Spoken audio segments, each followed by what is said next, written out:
अस्सलाम वालेकुम, this is Umaina Basit from ocean of knowledge. तो आज हम कर रहे हैं मैथ 11 की एक्सरसाइज 3.2 का क्वेश्चन नंबर 9 जो कि है solve the following matric equation for A. Question number 9 के दो पार्ट दिए हुए हैं। फर्स्ट पार्ट जो है वो 2015 और 2016 में पेपर्स में आ चुका है और सेकंड पार्ट 2012 में फैसलाबाद में आया है। तो क्या करना है, हमने ए को फाइंड आउट करना है। फर्स्ट पार्ट को देखें, ये हमारे पास इस तरह की सिचुएशन है जिसमें हमने ए को फाइंड आउट करना है। ए को फाइंड आउट करने के लिए ए और ए के साथ वाला मैट्रिक्स ऐसे ही खड़ा रहेगा, बाकी वैल्यूज़ उधर जाएंगी। देखें, बराबर के दूसरी तरफ यानी कि राइट साइड पे -1, -4, 3 और 6 पहले से मौजूद था। अब हम इस मैट्रिक्स को जिसके साथ माइनस लगा हुआ है इसको बराबर के दूसरी तरफ लेके आएंगे। कोई वैल्यू भी जब बराबर के दूसरी तरफ आती है तो उसके साइन तब्दील हो जाते हैं। अब ये पूरा मैट्रिक्स जब बराबर के उस तरफ आएगा तो इस मैट्रिक्स के साथ यहाँ साइन जो है वो माइनस का साइन है। जब ये बराबर के दूसरी तरफ आएगा तो प्लस का साइन हो जाएगा। देखें 2, 3, -1 और -2 वैसे ही रहा, लेकिन यहाँ पे साइन प्लस हो गया। कोई साइन नज़र ना आ रहा हो तो वो प्लस का साइन होता है। और -1, -4, 3, 6 के साथ भी प्लस का साइन है, तो ये दोनों प्लस हो रहे हैं। अब ये दो मैट्रिक्स आपस में क्या होने हैं, ऐड होने हैं। यानी पहला एलिमेंट पहले एलिमेंट में ऐड होगा, तो यहाँ 1 के साथ क्योंकि माइनस लगा हुआ है तो इसलिए -1 आ गया। 3 ऐड होगा -4 में, 3 -4 आ गया। -1 ऐड हुआ 3 में तो -1 + 3 आ गया, -2 + 6 आ गया। इसके बाद अब हमने क्या करना है, अब हमने ऐड करना है। तो 2 - 1 हमारे पास 1 आ गया और 3 - 4 -1, -1 + 3 2 और -2 + 6 हमारे पास 4 आ गया। उसके बाद हम आगे लेट कर रहे हैं कि लेट बी जो है वो 4 3 2 2 के बराबर है। यानी ए के साथ जो मैट्रिक्स खड़ा हुआ है 4 3 2 2 इसको हमने लेट कर लिया है कि वो बी के बराबर है।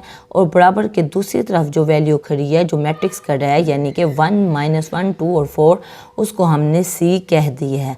तो गिवन इक्वेशन बिकम्स, देखें ए के साथ बी आ गया है, B A is equal to, इसको हमने सी लेट किया है तो ये इक्वल टू सी आ गया है। तो बस अब हमने क्या निकालना है, हमने क्योंकि ए निकालना है तो ए के साथ जो बी खड़ा हुआ है बी बराबर के दूसरी तरफ जाएगा। तो बी जब बराबर के दूसरी तरफ जाएगा तो b के साथ यहाँ क्या पावर है, b के साथ यहाँ पावर 1 है, तो b बराबर के दूसरी तरफ जाके b -1 हो जाएगा c। ये हमने a की वैल्यू निकालनी है तो इसलिए b को हम बराबर के दूसरी तरफ लेके गए हैं। इसको 1 का नाम हमने दे दिया है। अब क्योंकि c तो मैट्रिक्स हमें पता है, c को हमने मल्टीप्लाई करना है b इन्वर्स के साथ। b तो हमारे पास मैट्रिक्स है लेकिन b इन्वर्स नहीं है। तो b इन्वर्स निकालने के लिए हमें पता है हमें दो चीज़ें चाहिए होती हैं बी इन्वर्स निकालने के लिए। देखें बी इन्वर्स का ये फार्मूला है कि बी इन्वर्स बराबर होता है 1/डिटर्मिनेंट ऑफ बी और एडजॉइंट ऑफ बी। अभी यानी कि बी इन्वर्स जब निकालना हो तो हमें दो चीज़ें पता होना चाहिए, एक एडजॉइंट ऑफ बी और एक डिटर्मिनेंट ऑफ बी। तो एडजॉइंट ऑफ बी कैसे निकालते हैं, जो मैट्रिक्स बी होता है इसमें जो डायगोनल होता है, ये जो टेढ़ी लाइन होती है इसको डायगोनल बोलते हैं। इनको हम इंटरचेंज कर लेते हैं, यानी 4 की जगह पे 2 आ जाएगा और 2 की जगह पे 4 आ जाएगा जब हम एडजॉइंट लेंगे। और डायगोनल के अलावा जो एलिमेंट होते हैं उनके साइन तब्दील होते हैं। देखें 3 और 2 के साथ प्लस का साइन है, कोई साइन नज़र ना आ रहा हो तो प्लस का साइन होता है, तो हमने इनके माइनस कर देने हैं। 3 के साथ भी माइनस लगा दिया और 2 के साथ भी माइनस लगा दिया और ये मैट्रिक्स हमारा, ये मैट्रिक्स बी है और ये मैट्रिक्स हमारा एडजॉइंट ऑफ बी निकल आया। यानी पहली चीज़ इस फार्मूले की निकल आई। अब दूसरी चीज़ हमने निकालनी है determinant of B. Determinant of B कैसे लेते हैं, ऐसे दो लंबे निशान लगाते हैं बी के गिर्द और बी मैट्रिक्स जो है ये भी मैट्रिक्स की जगह पे दो लंबे निशान लगा देंगे जब हम डिटर्मिनेंट ऑफ बी लेंगे। तो क्या करना होता है, 4 को 2 से मल्टीप्लाई करना होता है, डायगोनल को आपस में मल्टीप्लाई करना होता है। 4 2s are 8, बीच में हमेशा माइनस आता है और डायगोनल के अलावा जो एलिमेंट है उनको आपस में मल्टीप्लाई करना है, यानी कि 3 2s are 6। 8 - 6 क्या आ गया हमारे पास, 2 आंसर आ गया। ये डिटर्मिनेंट ऑफ बी की वैल्यू निकली है और ये हमारे पास एडजॉइंट ऑफ बी निकला है। तो अब हम इस फार्मूले में पुट कर देंगे। फार्मूला क्या है, 1/डिटर्मिनेंट ऑफ बी जो कि 2 निकला है, डिटर्मिनेंट ऑफ बी की जगह पे हमने 2 पुट कर दिया और एडजॉइंट ऑफ बी की जगह पे हमने ये मैट्रिक्स लगा दिया, यानी कि 2 - 3 - 2 4। अब हमने इस फार्मूले में जो इन्वर्स का फार्मूला है इसमें पुट कर दिया है, बी इन्वर्स हमारे पास निकल आया है। अब हम इक्वेशन 1 को देखेंगे। इक्वेशन 1 में सी मैट्रिक्स हमारे पास मौजूद है, बी इन्वर्स हमने ये निकाल ली है। तो अब हम इक्वेशन 1 में पुट करेंगे बी इन्वर्स की वैल्यू भी और मैट्रिक्स सी भी पुट करेंगे और इन दोनों को मल्टीप्लाई करेंगे। तो बस यही बात हम लिख रहे हैं, putting values in equation 1। Equation 1 में हम वैल्यूज़ पुट कर रहे हैं। A इज़ इक्वल टू ये बी इन्वर्स पुट कर दिया और ये सी पुट कर दिया। अब क्या करना है, अब ये दो मैट्रिक्स हैं, दोनों मल्टीप्लाई हो रहे हैं। 1/2 वैसे ही खड़ा रहा। अब मल्टीप्लाई करने का क्या मेथड होता है, पहली रो पहला कॉलम, पहली रो पहला कॉलम, यानी कि 2 को 1 से मल्टीप्लाई करना है। 2 × 1 = 2, बीच में प्लस आता है, लेकिन जब -3 को 2 से करेंगे तो प्लस माइनस माइनस हो जाएगा, 3 × 2 = -6 हो जाएगा। ये -3 के साथ जो माइनस है इस वजह से आया है, वरना हमेशा प्लस आता है। तो पहली रो दूसरा कॉलम, पहली रो दूसरा कॉलम, यानी 2 को -1 से मल्टीप्लाई किया तो -2, बीच में प्लस आता है, लेकिन जब -3 को 4 से किया तो -3 4 ज़ार क्या आ गया, -12 आ गया। ये पहली रो कंप्लीट हो गई। अब दूसरी रो पहला कॉलम, दूसरी रो पहला कॉलम, यानी -2 को 1 से किया तो -2 आ गया और 4 को 2 से मल्टीप्लाई किया और बीच में प्लस आ गया। 4 × 2 = 8 आ गया और बीच में हमेशा प्लस आता है। अगर माइनस बीच में आ रहा होता है तो वो किसी वजह से आ रहा होता है। दो वैल्यूज़ को जब मल्टीप्लाई करते हैं, एक के साथ प्लस हो एक साथ माइनस हो, तो वो माइनस आ जाता है। अब दूसरी रो दूसरा कॉलम, दूसरी रो दूसरा कॉलम, यानी -2 को -1 से मल्टीप्लाई किया तो ये माइनस माइनस मल्टीप्लाई होकर प्लस हो गया, +2 हो गया, और 4 को हमने 4 से मल्टीप्लाई किया तो 16 आ गया। 2 - 6 - 4, -2 - 12 - 14, -2 + 8 6 और 2 + 16 18 आ गया। ये हमारे पास वैल्यू निकल आई। अब हमने देखा बाहर 1/2 खड़ा हुआ है। 1/2 को इस एलिमेंट के साथ अलग मल्टीप्लाई करेंगे, इसके साथ अलग, इसके साथ अलग और इसके साथ अलग करेंगे। जब -4 को 1/2 से किया मल्टीप्लाई तो देखें 1/2 को अगर मल्टीप्लाई करें -4 के साथ तो 2 नीचे है, ये 4 ऊपर है, तो 2 कट जाएगा 4 के साथ। 2 × 1 = 2, 2 × 2 = 4, तो -2 आंसर आ जाएगा।